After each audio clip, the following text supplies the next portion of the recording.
Welcome to Feedback Studio. Now, one of the more frustrating aspects of the classic Turnitin interface was the obscurity of the download options. And downloading an assignment is always a useful thing to do because they can't remain accessible online forever. You could see a download option in the Moodle plugin, but that would only ever download the original Word file with none of the feedback or similarity report information on it. If you opened the assignment itself in Turnitin, there was no download option seemingly anywhere.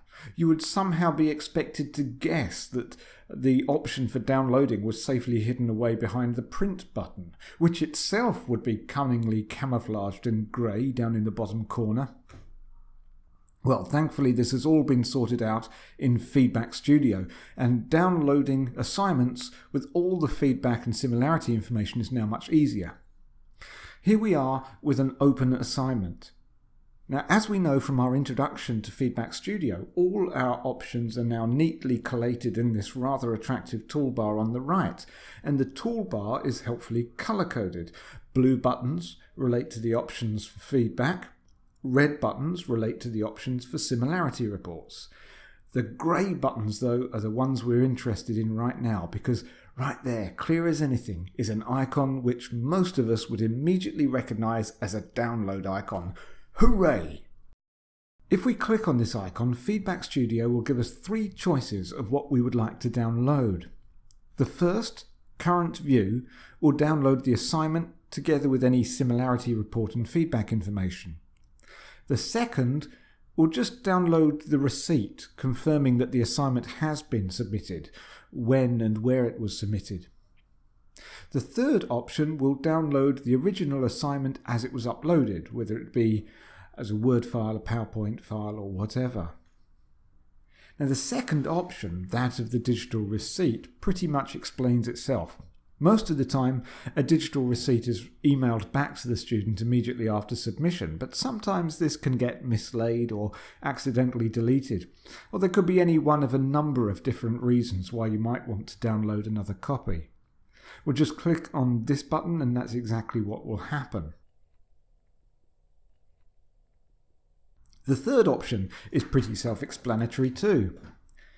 You may be wondering why you might want to download a copy of the original file that was uploaded in the first place. Well, one of the most common reasons is the loss or corruption of the original file, so that should a student need the original file in order to work on a resubmission or to develop from a formative assessment, then they can always recover that file from Feedback Studio itself. The option that is the most commonly used, though, is the first option, the current view. But before you go ahead and click on it, there's something that you need to bear in mind. When it says current view, it really does mean the current view.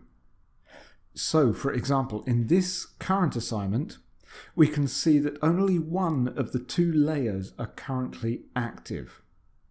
What are the layers? Well, the blue feedback options represent one layer, and the red similarity report options represent another layer. We can tell which layers are active by looking at this little layer icon on the top of their respective toolbars. The layer icon above the blue feedback options is highlighted in blue, but the layer icon above the red similarity report options is still dark grey. If I wanted to make absolutely sure, I could go to the bigger layer icon above the toolbars, and in here we can see very clearly which layers are selected and which layers are not. So let's download this assignment with just the feedback layer active. Now first, we can see the title page, and at the bottom of the title page all the information about the assignment has been added, the paper ID, date of submission, and so on.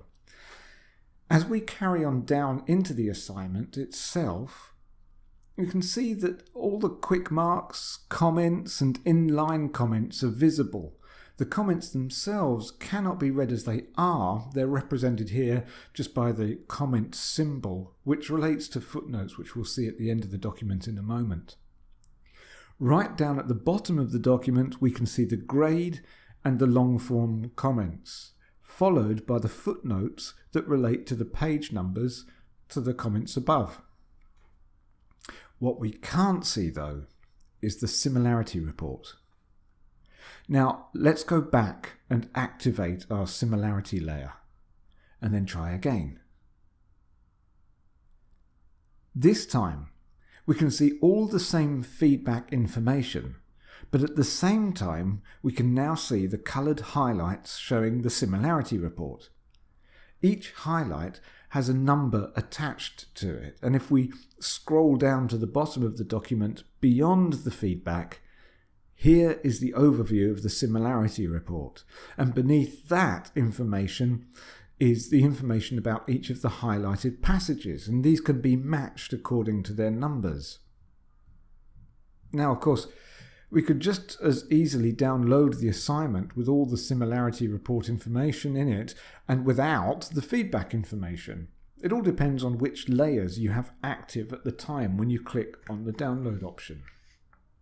So there we go. Downloading is certainly a lot easier. We just have to remember to check the active layers when we're using it.